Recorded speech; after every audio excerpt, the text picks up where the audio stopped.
កាលពីព្រេងនាយនៅក្នុងអាណាចក្រមួយឈ្មោះកុសវណ្ណតារាគឺមានព្រះរាជវាំងដ៏ធំស្កឹមស្កៃស្ថិតនៅលើភ្នំខ្ពស់ដែលអាចមើលឃើញមេឃពេញដោយផ្កាយភ្លឺរាល់យប់ប្រជាជននៅទីនោះជឿថាផ្កាយទាំងឡាយគឺជាពន្លឺសំណាងដែលការពារអាណាចក្រនៅក្នុងព្រះរាជវាំងមានព្រះនាងមួយអង្គព្រះនាមផ្កាយប្រាក់ព្រះនាងមានសក់ខ្មៅវែងដូចសូត្រនិងភ្នែកភ្លឺដូចផ្កាយពេលរាត្រីព្រះនាងចូលចិត្តមើលមេឃពេលយប់និងស្ដាប់រឿងព្រេងអំពីតារាវេទមន្តពីរនាក់ចាស់គេនិយាយថានៅយប់ដែលព្រះនាងប្រសូតមេឃពោពេញដោយផ្កាយភ្លឺខ្លាំងជាងធម្មតាហើយផ្កាយពណ៌ប្រាក់មួយបានធ្លាក់ចុះពីលើមេឃមកក្បែរព្រះរាជវាំងដោយហេតុនេះហើយទើបព្រះនាងត្រូវបានដាក់ព្រះនាមថាកុផ្កាយប្រាក់ថ្ងៃមួយខណៈព្រះនាងកំពុងដើរលេងក្នុងសួនព្រះច័ន្ទក្រោយព្រះរាជវាំងស្រាប់តែព្រះនាងបានឃើញពន្លឺតូចមួយធ្លាក់ពីលើមេឃចូលក្នុងព្រៃព្រះនាងចាប់អារម្មណ៍យ៉ាងខ្លាំងហើយសម្រេចចិត្តដើរតាមពន្លឺនោះនៅក្នុងព្រៃស្ងាត់មួយព្រះនាងបានឃើញគ្រាប់ថ្មពណ៌ប្រាក់មួយភ្លឺចែងចាំងនៅកណ្ដាលផ្កាពេលព្រះនាងយកដៃប៉ះវាស្រាប់តែពន្លឺដ៏ស្រស់ស្អាតបានរាលដាលជុំវិញខ្លួនព្រះនាងសំឡេងស្រាលមួយលាន់នៅថាអ្នកគឺជាអ្នកការពារផ្កាយប្រាក់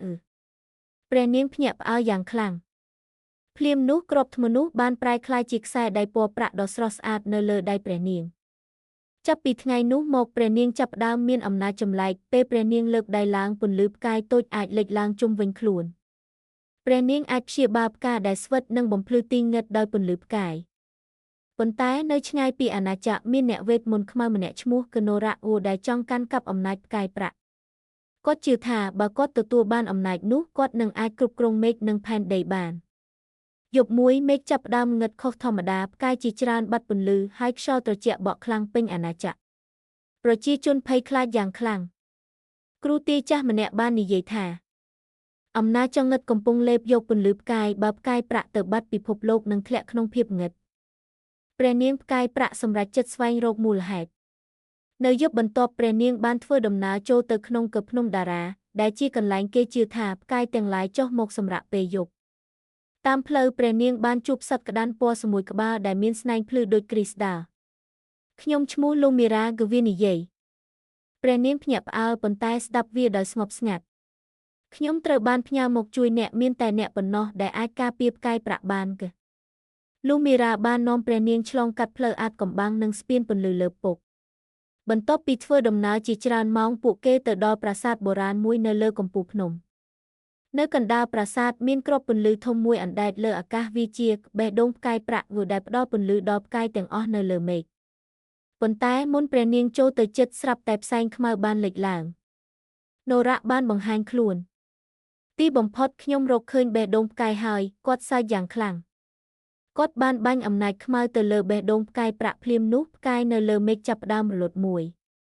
ព្រះនាងភ័យខ្លាចប៉ុន្តែមិនរត់គេចឡើយខ្ញុំនឹងមិនអនុញ្ញាតឲ្យអ្នកបំផ្លាញពន្លឺនៃពិភពលោកទេព្រះនាងស្រែកណូរ៉ាសើចមើលងាយ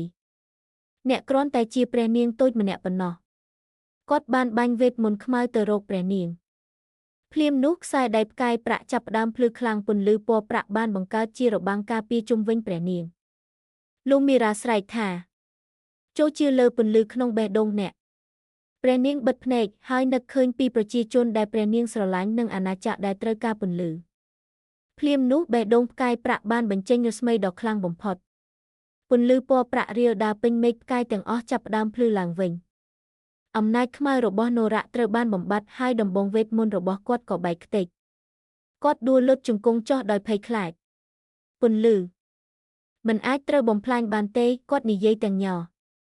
បន្ទាប់ពីការប្រយុទ្ធមេឃត្រឡប់មកស្រស់ស្អាតដូចមុនផ្កាយរាប់ពាន់ភ្លឺចែងចាំងលើមេឃពេលរាត្រីប្រជាជនទាំងអស់សប្បាយរីករាយហើយហៅព្រះនាងថាអ្នកការពារផ្កាយប្រាក់ចាប់ពីថ្ងៃនោះមកព្រះនាងផ្កាយប្រាក់តែងឡើងទៅកំពូលភ្នំរាល់យប់ដើម្បីមើលផ្កាយនិងការពារពន្លឺនៃពិភពលោកហើយគេជឿថារាល់ពេលដែលមានផ្កាយធ្លាក់ពីលើមេឃនោះគឺជាសញ្ញាថាព្រះនាងផ្កាយប្រាក់នៅតែការពារមនុស្សគ្រប់គ្នាដោយពន្លឺនៃចិត្តល្អគិតបណ្ឌិតពន្លឺនៃចិត្តបរិសុទ្ធអាចបំភ្លឺសូម្បីតែភាពងឹតដ៏ធំបំផុត